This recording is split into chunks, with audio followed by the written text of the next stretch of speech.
What is up, everybody? Welcome to another edition of the Weekend Roundup here on Touchline Talk. Thank you so much for tuning in. As always, be sure to hit that subscribe button so you don't miss any of the content going up on the channel. Euros underway officially, starting with Germany's demolition of Scotland on Friday.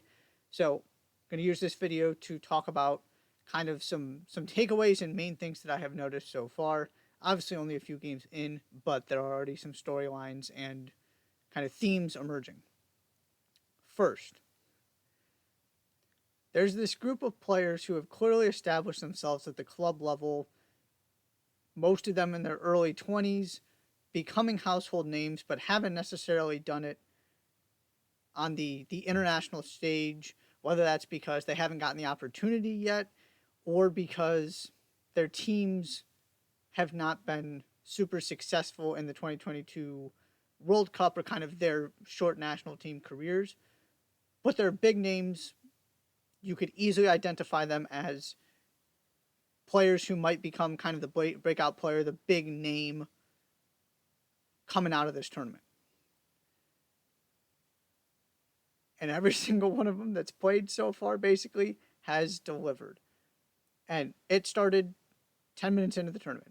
Florian Wirtz scores. I think it was 9 minutes after that, Jamal Musiala scores, who had a really, really good World Cup. But again, Germany performed poorly. You weren't coming out of that World Cup talking about Jamal Musiala.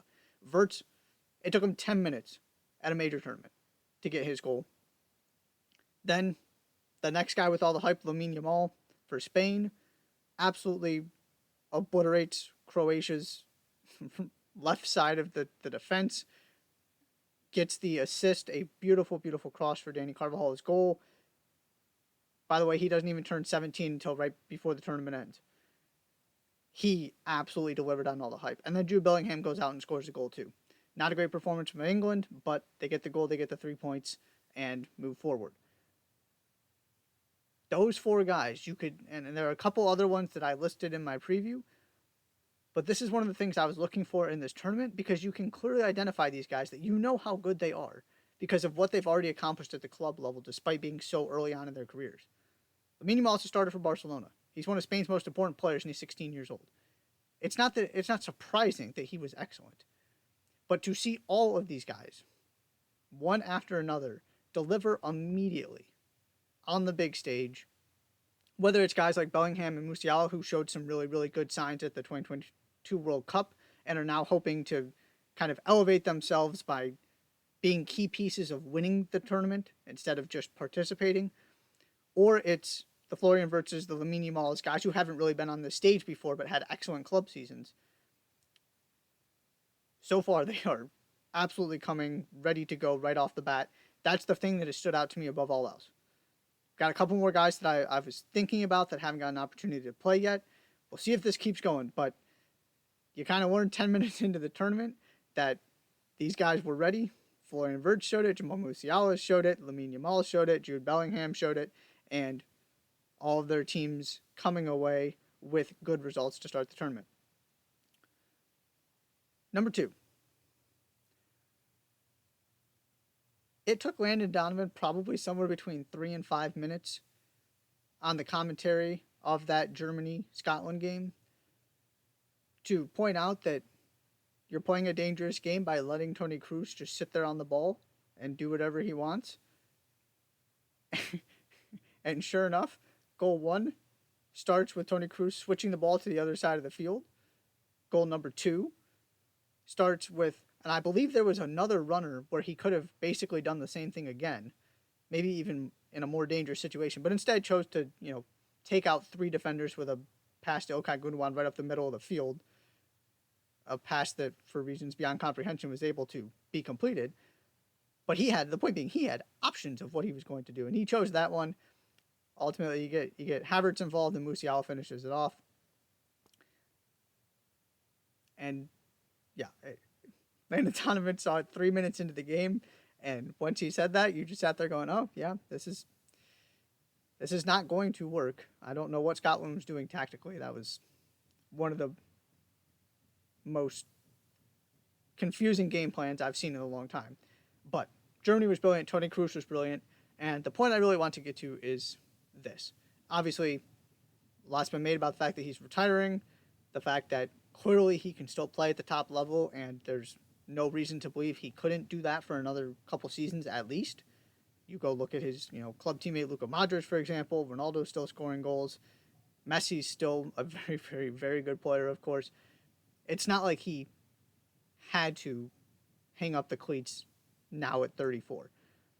But, one, he's getting an opportunity to do something that not very many people get to do, which is to leave the game on his terms and to leave at the top. So that there is no kind of deterioration, that the last thing you remember about him is him being an important part of winning a Champions League with Real Madrid, another one, and him getting to play in the Euros and playing at a really high level for Germany coming out of retirement to go help this team in a big way.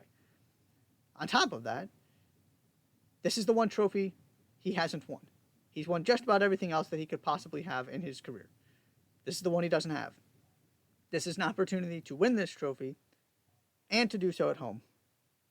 What better way to go out than that after you've already finished off your club career by winning La Liga and the Champions League?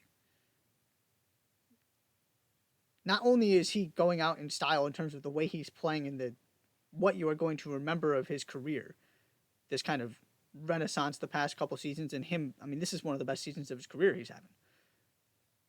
But also, he might get to finish this thing winning 3 major trophies, including both club and national team, and the one that he doesn't have yet. It doesn't get much better than that. So that was the other thing that stood out, just his performance, the way Scotland let him pick them apart, and just another layer to this really interesting ending to his career and potentially what this could end up being if Germany is able to lift the trophy, and Tony Kroos plays a big role in that. Third, want to talk briefly about the Netherlands. Wasn't pretty at times. The Robert Lewandowski-less Poland put up a really good fight. Had a couple stretches of 10 or 15 minutes where they were really dangerous. Of course, got the opening goal as part of one of those stretches. But then, a few minutes later, Cody Gakpo, yes, it's a deflection, but you got to take the shot, see what happens. He comes and gets the goal, and then, as you now expect, apparently, with the Dutch men's national team, Wout Weghorst comes off the bench, immediately nets the winner with what I think was his first touch. And it was, the vibes weren't great, kind of feeling disappointed to not come away with 3 points. All of a sudden, they get the 3 points, and you leave much happier through one game.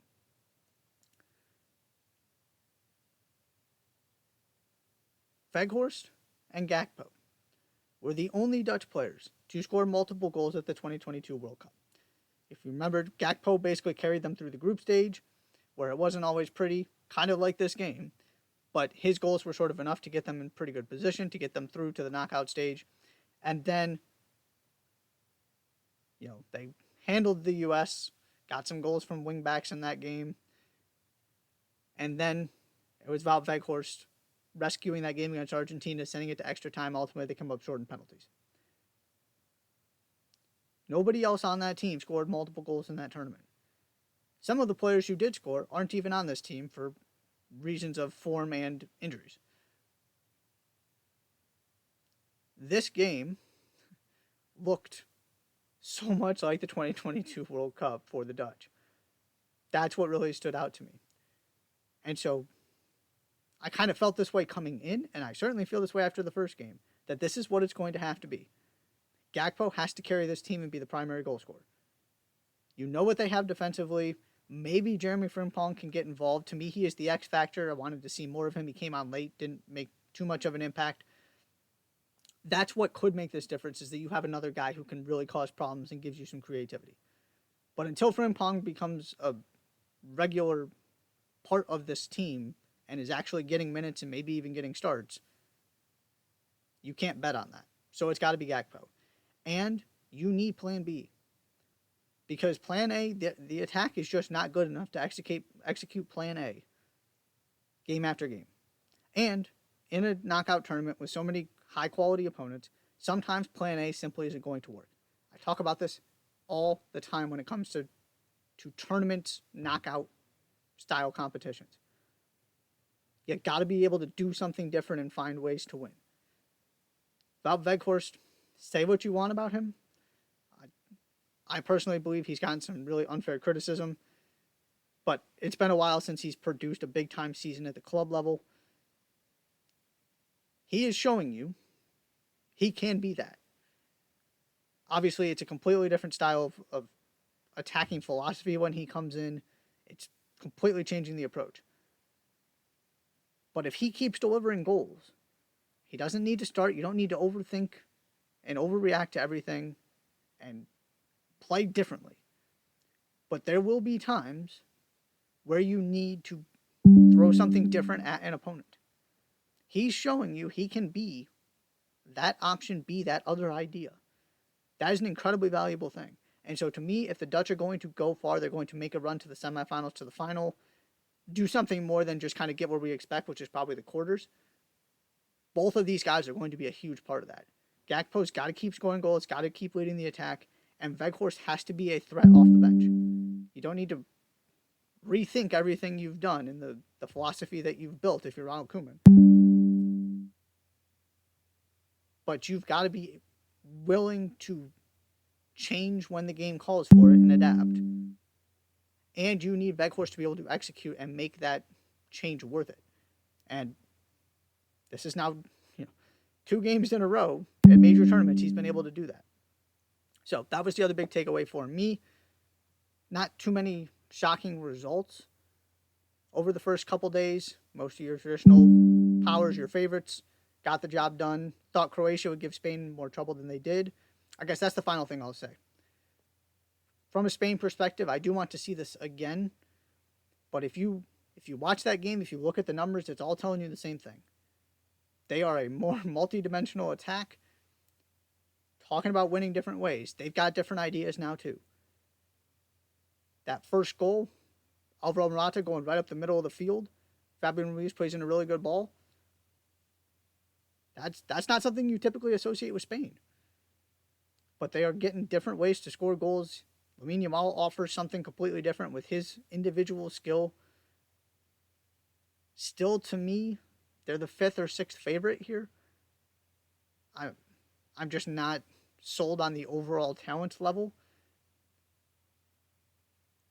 But this is the kind of attacking production and from an optic standpoint, what it looks like, that can let you go really far in this tournament. Because their shortcoming over the past few tournaments has been that they just get stuck making 400 bazillion passes that don't go anywhere and don't do anything and don't cause any damage.